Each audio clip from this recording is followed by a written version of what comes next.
मंदिर कैलाश नगर कक्षा 10वीं की हिंदी आचार्य बोल रही हूँ। आज हम पाठ 3.2 कन्यादान पढ़ेंगे। इसके कवि श्री ऋतुराज जी हैं। कन्यादान से ही आप समझ रहे होंगे कि वर पक्ष वधु पक्ष को लेके जाना विवाह के बाद, है ना। तो कन्यादान मतलब दो परिवारों का मिलन। आज हम पद्यांश के पहला पद्यांश देखते हैं। कितना प्रामाणिकता था उसका दुख लड़की को दान में देते वक्त। कहने का मतलब है, कवि कह रहे हैं कि माता पिता, लड़की जब विदा होती है तो माता पिता को किस तरह की पीड़ा होती है उसका वर्णन किया है। कितना प्रामाणिकता था उसका दुख लड़की को दान में देते वक्त, जैसे वही उसकी अंतिम पूंजी हो। यहाँ कह रहे हैं कि कितना एक प्रमाण था, एक सबूत था कि जब लड़की को दान दिया जाता है जैसे उसकी वह अंतिम एक पूंजी हो। लड़की अभी सयानी नहीं थी, अभी इतनी भोली सरल थी। कवि कह रहे हैं कि लड़की अभी इतनी बड़ी नहीं थी, सयानी नहीं थी, सरल थी, भोली थी, सीधी सादी थी कि उसे सुख का आभास तो होता था लेकिन दुख बांटना नहीं आता था। वो सुख जानती थी लेकिन दुख शब्द क्या होता उसे पता नहीं था, क्योंकि लड़की इतनी बड़ी नहीं थी। पाठिका थी वो धुंधले प्रकाश की, कुछ तुकों और कुछ लयबद्ध पंक्तियों की। यहाँ पर कवि कह रहे हैं कि वो लड़की इतनी बड़ी नहीं थी, वो सुख दुख के जीवन पर्यंत को तो जानती नहीं थी, वो सच्चाई को जानती नहीं थी। वो पढ़ना जानती थी लेकिन वो गढ़ना नहीं जानती थी, मतलब जीवन के वृत्तांत को वो गढ़ना नहीं जानती थी कि ये विवाह क्या है, ये जीवन कैसा है, संघर्ष क्या है, सुख दुख क्या है।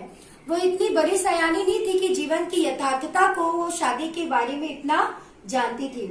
हम यहाँ पर कह सकते कि कन्यादान को लेकर वर्णन किया जा रहा है कि कवि यहाँ पर एक माता पिता के एक दुख के मन को कि अपनी एक जीवन भर की पूंजी जो पाल पोस के बड़ा किए रहते, जब उसको विदा करते तो उसके मन में जो एक विचार रहता है कि लड़की अभी इतनी बड़ी नहीं हुई है फिर भी उसको विवाह करके भेजा जा रहा है। वो सीधी सादी है, सरल है, भोली भाली है, वो दुनिया के रीति रिवाजों से अनभिज्ञ है, जीवन की यथार्थता से अनभिज्ञ है। वो पढ़ना जानती है लेकिन गढ़ना नहीं जानती है, वो सुख जानती लेकिन दुख का जीवन पर्यंत नहीं। अगला पद्यांश हम देखते हैं।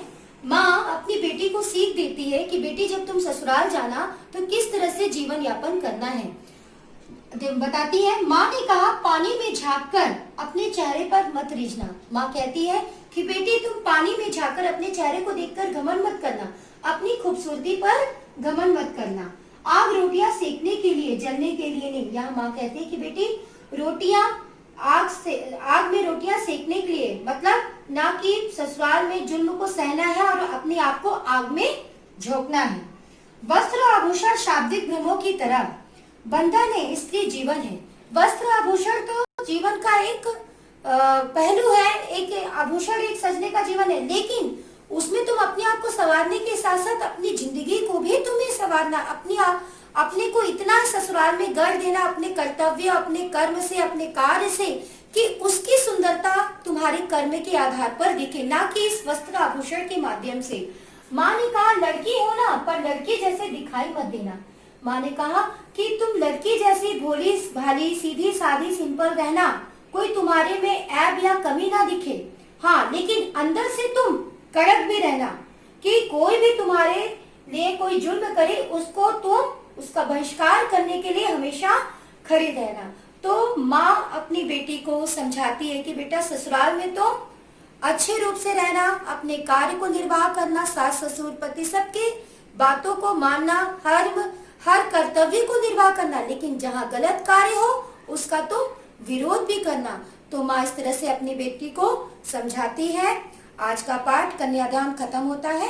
धन्यवाद।